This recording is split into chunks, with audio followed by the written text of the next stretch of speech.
Autopilot. Have you ever forgotten your phone?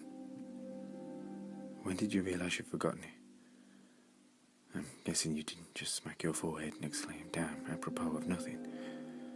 The realisation probably didn't dawn on you spontaneously. More likely, you reach for your phone, pouring open your pocket or your handbag, and where, momentarily confused by it not being there, you did a mental recap of the morning's events. Shit. In my case, my phone's alarm woke me up as normal, but I realised the battery was lower than I expected. It was a new phone. It had this annoying habit of leaving applications running and drain my battery overnight. So I put it on charge while I showered, instead of into my bag like normal. It was a momentary slip. Just that one slip from routine, but that's all it took. Once in the shower, my brain got back into the routine. Forgotten. This wasn't just me being clumsy, I later researched it. It was a recognised brain function. Your brain doesn't just work on one level, it works on many. Like when you're walking somewhere, you think about your destination and avoiding hazards, but you don't think about keeping your legs moving properly. If you did, the entire world would turn into one massive hilarious quap cosplay. I wasn't thinking about regulating my breathing, I was thinking about whether I should grab a coffee on the drive to work. I did.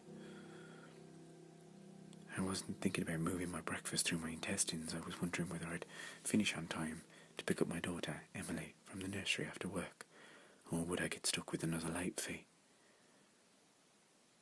This is the thing. There's a level of your brain that just deals with routine so that the rest of your brain can think about other things. Think about it. Think about your last commute, your trip to work. Do you actually remember it? Probably very little, if anything. Most common journeys blur into one, and recalling any one in particular is scientifically proven to be difficult. Do something often enough, and it becomes routine. Keep doing it, and it stops being processed by the thinking part of your brain, and it gets relegated to the part of your brain dedicated to dealing with routine. Your brain keeps doing it without you thinking about it. Soon, you think about your route to work as much as you think about keeping your legs moving when you walk. People call this autopilot. But there's danger there. If you have a break in your routine, your ability to remember and account for the break is only as good as your ability to stop your brain from going into routine mode. And my ability to remember my phone being on my counter is only as reliable as my ability to stop my brain entering morning routine mode, which would dictate that my phone is actually in my bag. But I didn't stop my brain entering routine mode, I just got in the shower as normal. Routine started, exception forgotten, autopilot engaged. My brain was back in routine. I showered, I shaved, and the radio forecasted amazing weather. I gave Emily her breakfast and loaded her into the car. She was so adorable that morning, she complained about the bad sun. It was blinding her, saying it stopped her having a little sleep on the way to nursery. That was the routine. It didn't matter that my phone was on the counter, charging silently. My brain was in routine, and in the routine, my phone was in my bag. This was why I forgot my phone. Not clumsiness, not negligence.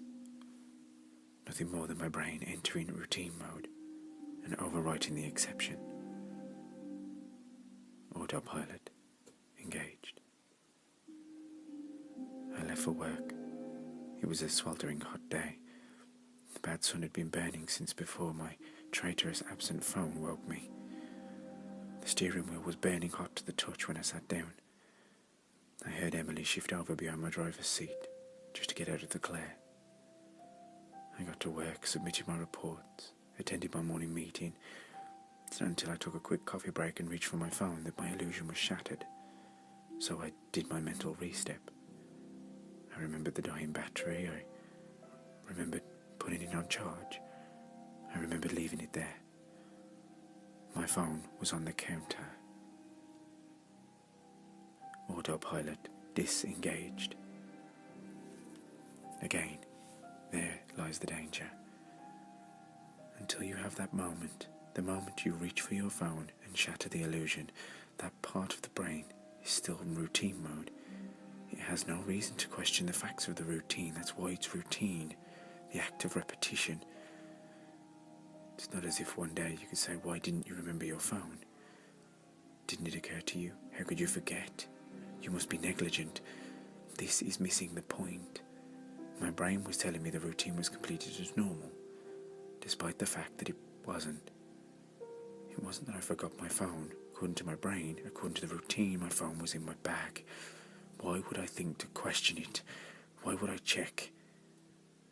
Why would I suddenly remember out of nowhere that my phone was on the counter? My brain was wired into the routine, and the routine said the phone was in the bag. The day continued to bake. The morning haze gave way to the relentless heat of the afternoon. Tarmac bubbled. Direct beams of heat threatened to crack the pavement. People swapped coffees for iced smoothies. Jackets discarded, sleeves rolled up, ties loose and brows mopped. The park slowly filled with sunbathers and barbecues.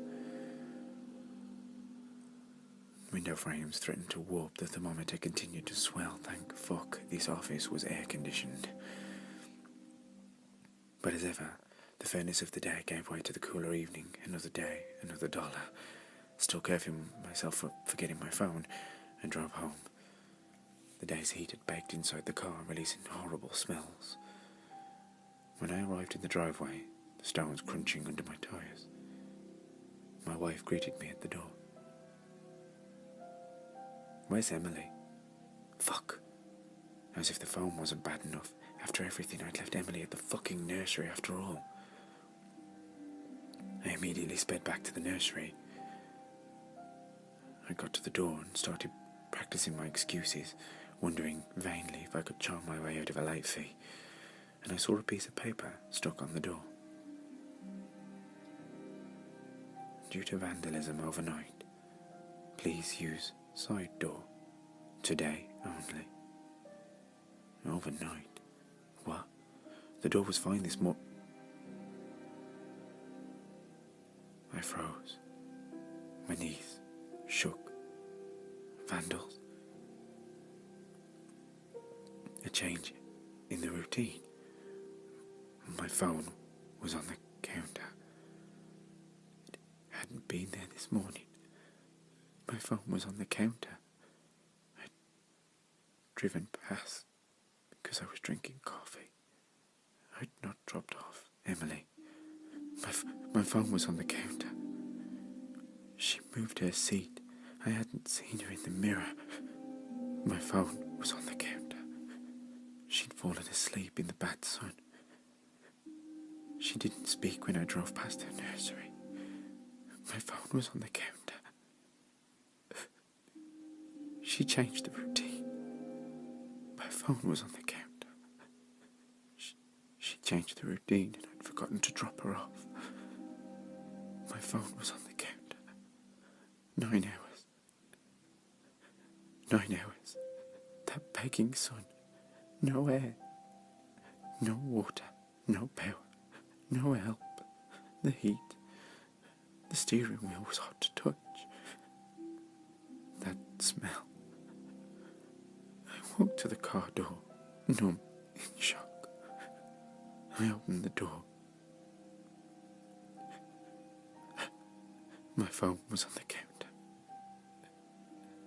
And my daughter was dead. Autopilot disengaged.